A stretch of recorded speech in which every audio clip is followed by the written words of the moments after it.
Hello student. स्वागत करता हूं आप सभी का इस नए सेशन में। आज से हम लोग कक्षा 10 गणित का अध्ययन करेंगे। और ये जो गणित में लैंग्वेज होगी हम लोगों की ज़्यादातर हिंदी होगी, हिंदी मीडियम के लिए होगा। और कुछ कुछ टर्म्स होंगे जो मैं आपको इंग्लिश में बताता जाऊंगा। कि जैसे वास्तविक संख्या है, वास्तविक संख्या को हम लोग इंग्लिश में रियल नंबर बोलते हैं। उसमें सबसे पहला टॉपिक होगा वास्तविक संख्या के अंतर्गत यूक्लिड विभाजन एल्गोरिथम, यूक्लिड विभाजन लीमा, ये सब चीज़ इंग्लिश में भी है, मैं आपको बताता जाऊंगा, ऐसा नहीं है। तो गणित का अध्ययन करने से पहले सबसे पहले हम लोग को ये समझ लेना जरूरी होगा कि जो गणित है उसके अंदर कुल कितने चैप्टर हैं। जब हम चैप्टर्स को समझ जाएंगे तो हमें पढ़ाई करने में थोड़ा आसानी हो जाएगी। चलिए हम लोग पहला चैप्टर देखते हैं क्या है। जो पहला चैप्टर है वो वास्तविक संख्याएं हैं, जिसे हम इंग्लिश में इसको रियल नंबर्स बोलते हैं। दूसरा चैप्टर है बहुपद, इसको हम इंग्लिश में पॉलिनोमियल्स बोलते हैं। तीसरा चैप्टर है दो चर वाले रैखिक समीकरण युग्म, दो चर वाले रैखिक समीकरण युग्म, जिसे हम इंग्लिश में pair of linear equation in two variable बोलते हैं। चौथा चैप्टर रहेगा आप लोगों का द्विघात समीकरण, जिसे इंग्लिश में हम लोग क्वाड्रेटिक इक्वेशंस बोलते हैं।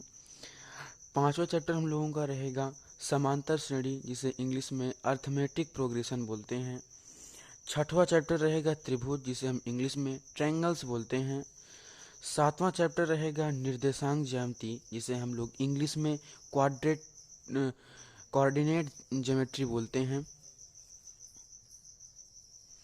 और जो सातवां चैप्टर हम लोगों का रहेगा त्रिकोणमिति का परिचय, जिसे हम लोग इंग्लिश में इंट्रोडक्शन टू ट्रिग्नोमेट्री बोलते हैं। जो नवा चैप्टर रहेगा त्रिकोणमिति के कुछ अनुप्रयोग, सम एप्लीकेशंस ऑफ ट्रिग्नोमेट्री, इसको हम इंग्लिश में बोलते हैं। 10वां चैप्टर रहेगा वृत्त, जिसे हम इंग्लिश में सर्कल्स बोलते हैं। 11वां चैप्टर रहेगा ज्यामिति रचनाएं, इसे इंग्लिश में ज्योमेट्रिकल कंस्ट्रक्शन बोलते हैं। यहाँ पर हम लोग लाइंस के बारे में पढ़ेंगे, एंगल्स के बारे में पढ़ेंगे। जो 12वां चैप्टर रहेगा वृत्तों से संबंधित क्षेत्रफल, इसे हम इंग्लिश में एरिया रिलेटेड टू सर्कल्स बोलते हैं। 13वां चैप्टर रहेगा सांख्यिकी, जिसे इंग्लिश में स्टैटिक्स बोलते हैं। जो 14वां चैप्टर रहेगा प्रायिकता, जिसे इंग्लिश में हम लोग प्रोबेबिलिटी बोलते हैं। 15वां चैप्टर होगा पृष्ठीय क्षेत्रफल और आयतन, जिसे हम इंग्लिश में सरफेस एरिया एंड वॉल्यूम्स बोलते हैं। तो ये रहे आपके चैप्टर्स। अब मैं कल से आप सभी का चैप्टर स्टार्ट करूंगा वास्तविक संख्याएं, जिसे इंग्लिश में रियल नंबर बोलते हैं। हम लोग इसका क्रमबद्ध अध्ययन करेंगे।